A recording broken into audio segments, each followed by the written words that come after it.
नमस्कार, पहला प्रणाम। आप सभी का स्वागत है दानपुर हिल्स में।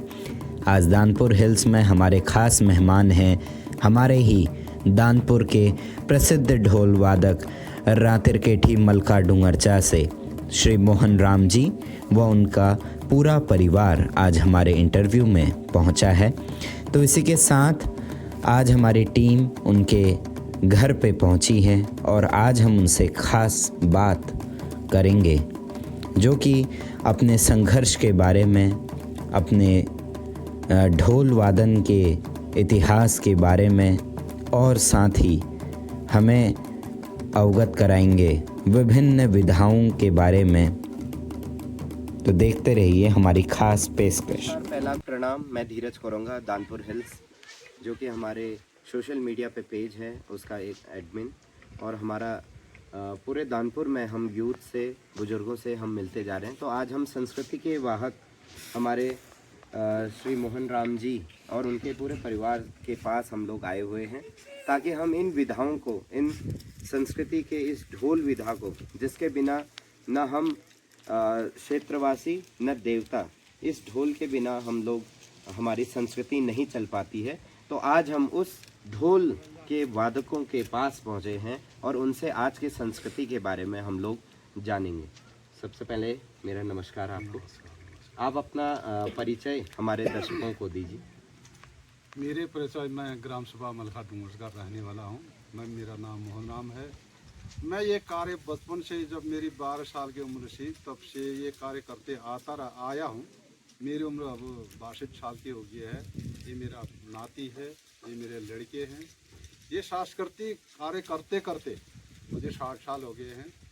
इस बाजे यंत्र के विषय में किसी ने रुचि नहीं रखी। ना हमको इस बाजा बजाने का, मतलब नया बनाने के कोई बजट नहीं मिलता है हमको। हम इसी गुजारा से दिन काटते हैं और इसका बहुत शौकीन हूँ मैं।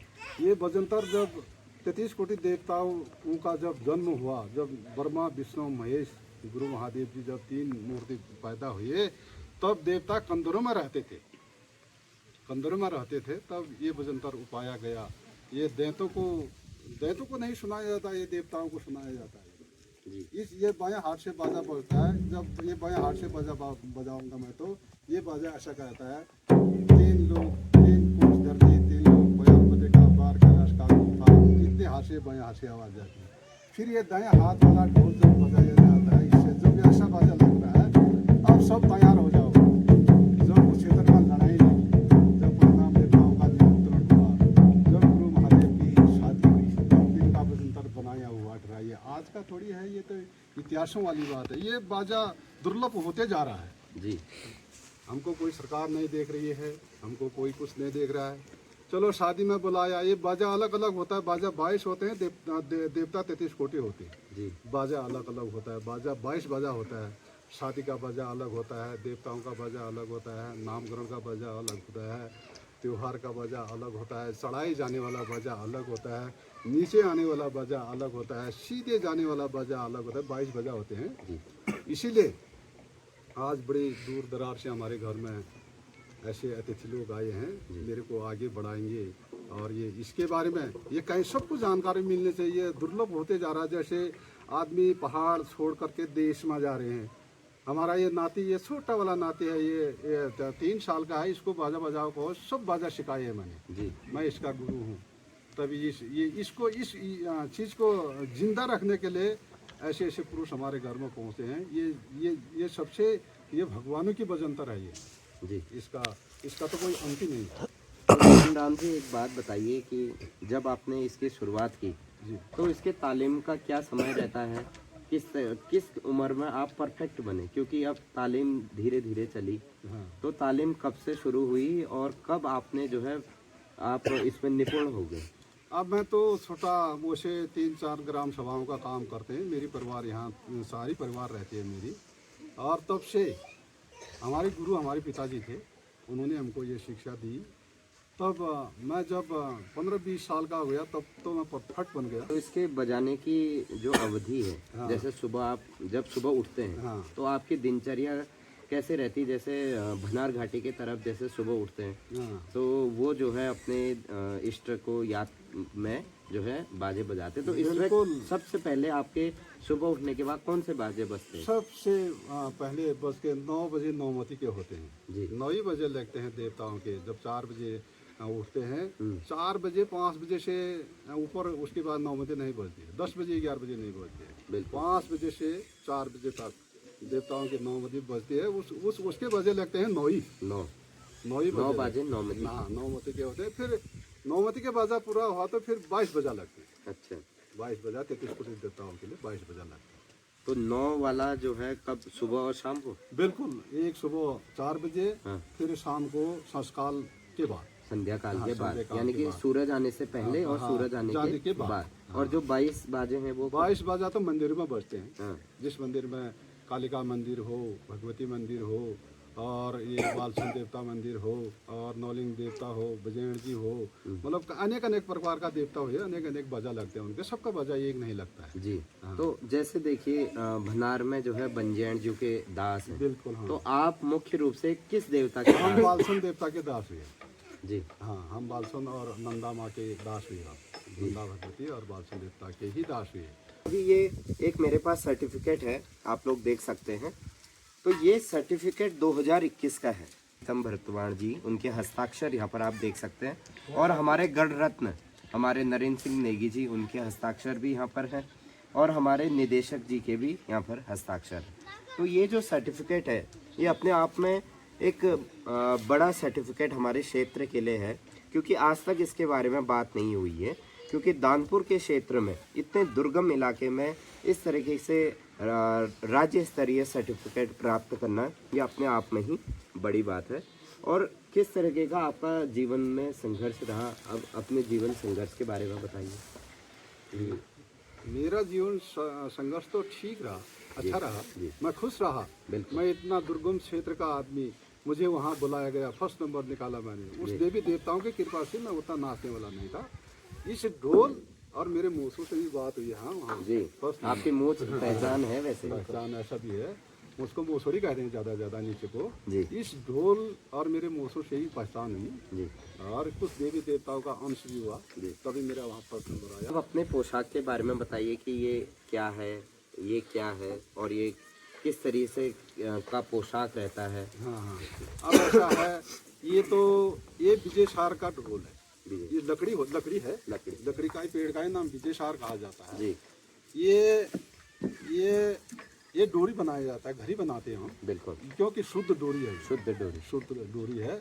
फिर ये चौर गाय का पूंछ है। बिल्कुल। चौर गाय पूंछ है। ये चंवर गाय का पूंछ तब लाया जाता है जब उसके पूरे जीवन के संघर्ष के बाद, जब उसकी मृत्यु हो जाती है, तो तब जाके ये उसके संघर्ष की निशानी है, ये चंवर गाय का पूंछ। ये और देवताओं के ही लिए होता है। ये देवताओं के लिए होता है। हाँ। फिर ये खाकर कहते हैं हम इसको। हाँ, खाकर। हाँ, इसका डांस होते समय अलग अलग झलक होती है। बिल्कुल। इसका बाजा ही अलग होता है। हाँ। जैसे झलक हुई वैसे देवता आते समय ये कंधों से करते हैं। हाँ, ये कंधों से होता है। जी। अब ये लकड़ी है। हाँ। ये लकड़ी भी सभी चीज का नहीं बनता। जी। इस लकड़ी का भी नाम है। हाँ। ये तो वैसे हनुमान पूछ की लकड़ी बनाई गई ना। ये अच्छा। ऐसी हनुमान की पूछ होती है। इसका महत्व होता है।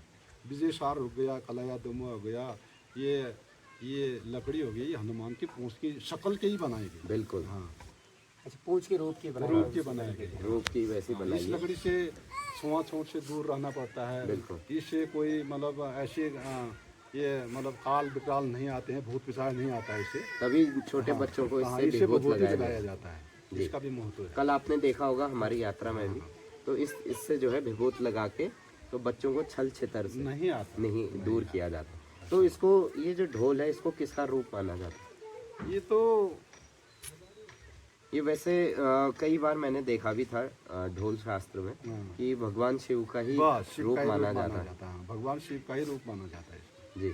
ये पहले प्रथम बाजा भगवान शिव के ही शादी में बजा। बिल्कुल। हाँ। ये आपने पहले भी इसका कहा जिक्र था। किया था। हाँ, ये उसी ही बजा, तब इसको विष्णु भगवान ही माना जाता है। बिल्कुल। हाँ, ये बजा। तो अब हमें, वैसे तो अभी नौमती का समय है नहीं, हाँ, लेकिन आप अगर कुछ झलक जैसा हमको वाद्य यंत्रों के दे दें हाँ, कि किस तरीके के बाजे रहते हैं, हाँ। तो हमारी जनता को अभिभूत हो जाएंगे कि दानपुर में इस तरीके की झलक रहती है। आप जैसे अब टाइम तो नहीं है लेकिन ये कर लेते हैं, नौमती बजा देते हैं। ये अभी नौमती बजाइए, फिर नौमती के बाद हम दूसरे बाजे करें, ठीक हो गया। फिर वैवाहिक बाजे करें। हाँ हाँ 9 बजे के तो नौमती के तो 9 ही बजे होते हैं। इसमें ऐसा करते हैं 33 कोटि देवताओं का बाजा लगा देते हैं। बिल्कुल 33 कोटि देवी देवताओं के ये बाजा अभी यहाँ पर लगेगा।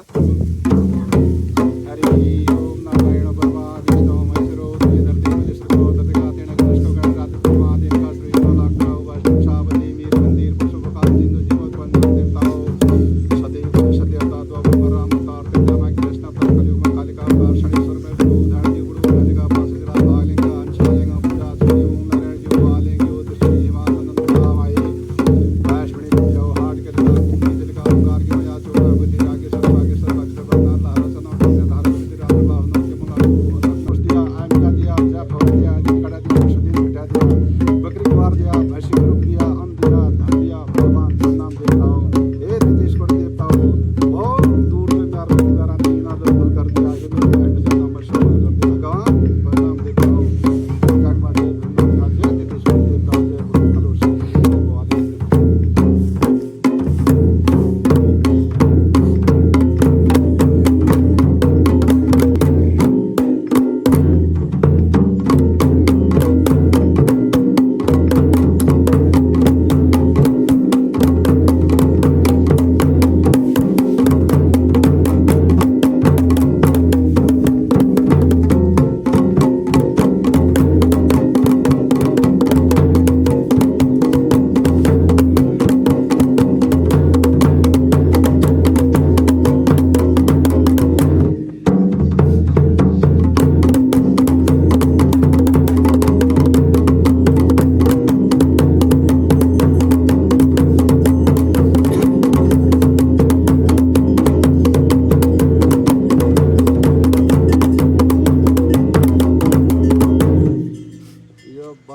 बाज भाई अब एक भूती लहरी बाज हुई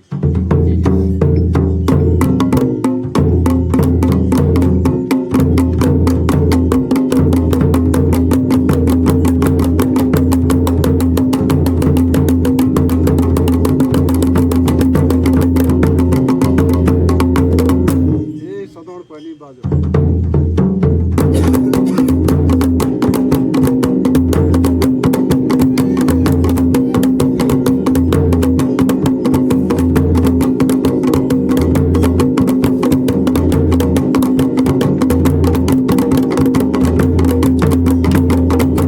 अब ये देवा तोड़ी बाज आरती बाज आरती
बाजा पहले जैसे हम दूसरे गांव में बारात लेके जाते हैं, तो सबसे पहले आप वो वाला बाजा बजाइए जैसे दूसरे गांव में हम किसी धार में हैं और हमको उस गांव में संदेश पहुंचाना है कि हम पहुंच चुके हैं, तो ये बाजा आप बजाएं।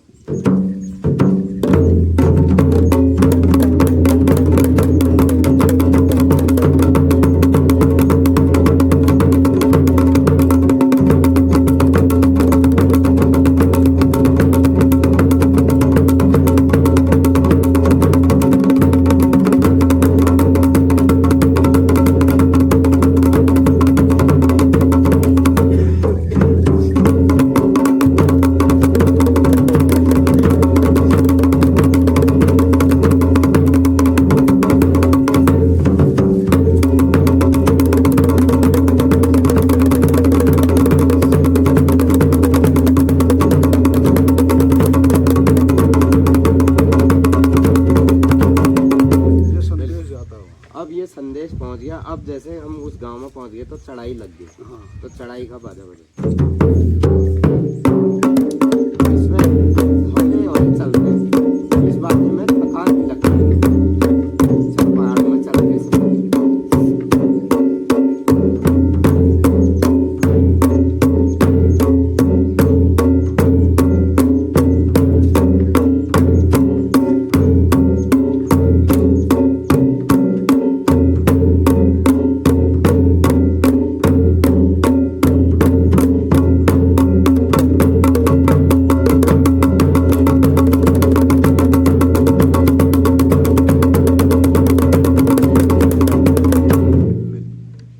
अब सीधे वाला बाजा। हाँ सीधे जाओ।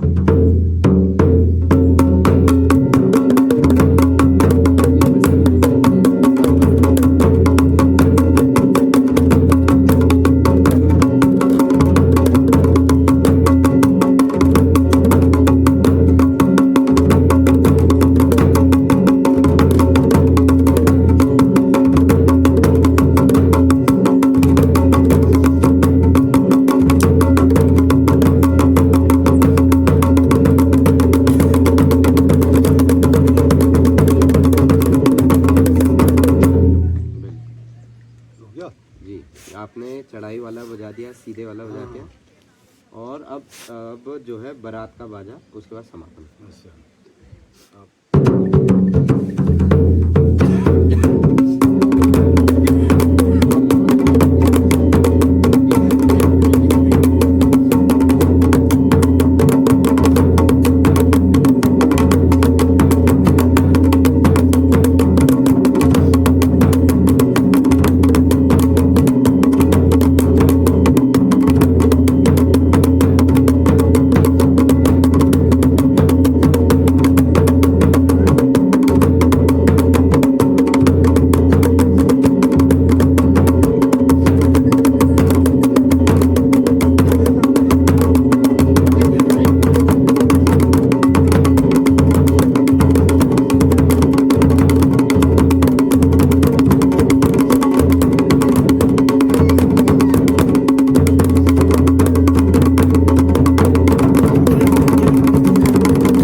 जैसे आप किसी भी कामकाज में जाते हैं तो आप विदाई लेते हैं, तो सारा आपने बारात के भी बजा दिए, मंदिर से का भी, देवी देवताओं का बजा दिया, लेकिन जब आप किसी भी क्षेत्र में जाते हैं तो आप विदाई लेते हैं, तो विदाई बाजा बजा दीजिए। उसके बाद कार्तिक जी इंटरव्यू को समाप्त।